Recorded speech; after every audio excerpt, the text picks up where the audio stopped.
Hello, this is Rich Leahy with the Spiritual Formation Team at Queen of Apostles. And today I have with me Bob Wedig, who is one of our old-time parishioners and also a volunteer. Bob, thank you so much for joining us today. Thank you for having me, Rich. So I'd like to start by just asking you a little bit about yourself. Tell us about yourself and how you ended up at Queen of Apostles. Okay, so I got my electrical engineering degrees at Stanford, and I actually had met my wife earlier. We were married at Stanford, and we actually had our first daughter at Stanford. We did a little moving around after that, long story. We eventually, California was calling me back, and we moved back to the Bay Area. And we started out in a little apartment right on 280 in Saratoga, the Oakwood Apartments. And the closest Catholic church was Queen of Apostles, so we went there. And then even after we bought our house in Sunnyvale, it was Queen of Apostles. We had built up some friends, and of course we knew Father Jim. And so even though it was not the closest parish for us, that was the parish for us. And we've been there now for more than 30 years, about 35 years or so. We've been members of Queen of Apostles. Hey, Bob, I noticed in the background a sign that says, "A man never stands as tall as when he kneels to help a child." Tell us about the sign. So first of all, I was given that sign by a friend who is a scout leader. And as you may know, I'm very, very involved in scouting. I believe strongly that by helping our children to grow up to be the kind of good, upstanding, moral, ethical people, we will have a better world. And I think every one of our children deserves that kind of guidance and that kind of opportunity to be able to learn to do the right thing.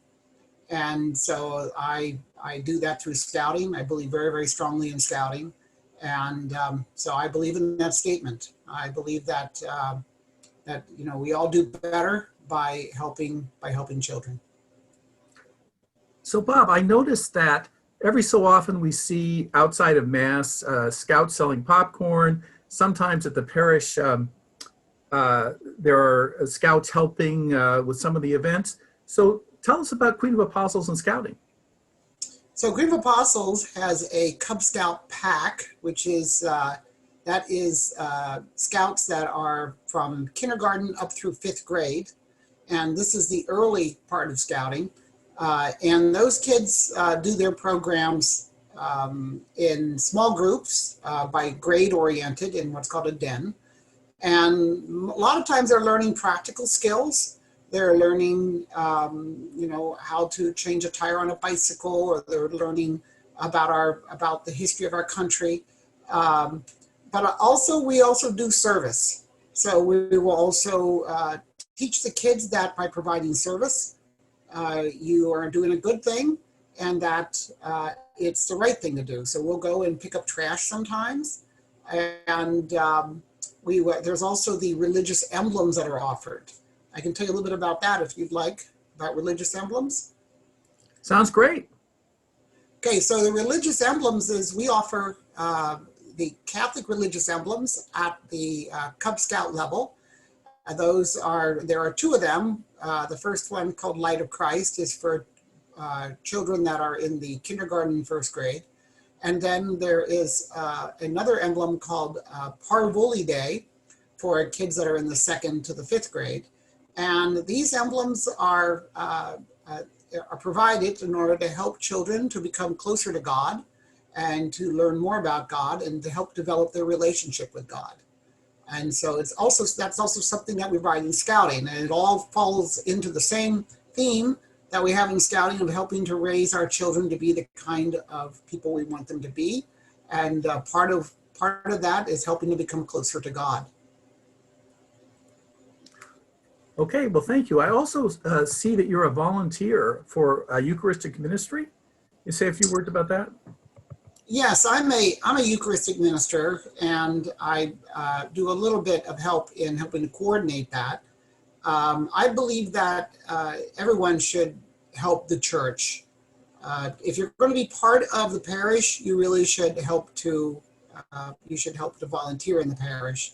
So I'm a Eucharistic minister, and one thing that people think is that somehow you must be very holy if you are a Eucharistic minister. Well, I don't consider myself that holy.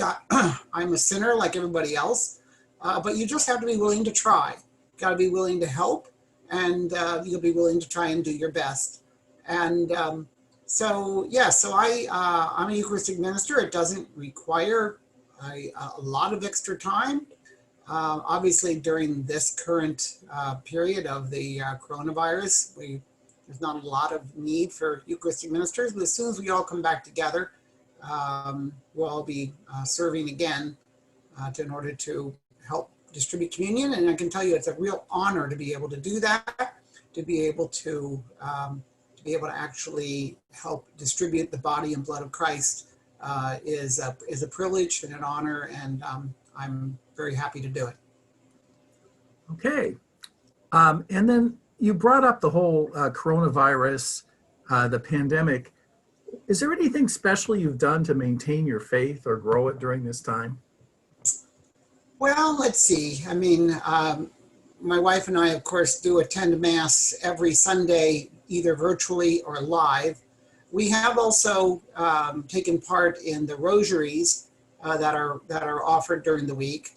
And furthermore, I guess the coronavirus, as much as we would wish that it would go away, it does provide me the opportunity to slow down a little bit and have a little more alone time and be able to just contemplate more and help me develop my relationship with God more. To be able to just take the time to be able to think and to pray and to be able to just be more in tune with what God wants me to do, rather than the rat race that we're all in when we did not have the coronavirus. We're all always running around, going here and there. Now we're forced to be at home, and that gives you the opportunity to kind of sit and think and contemplate and be closer to God.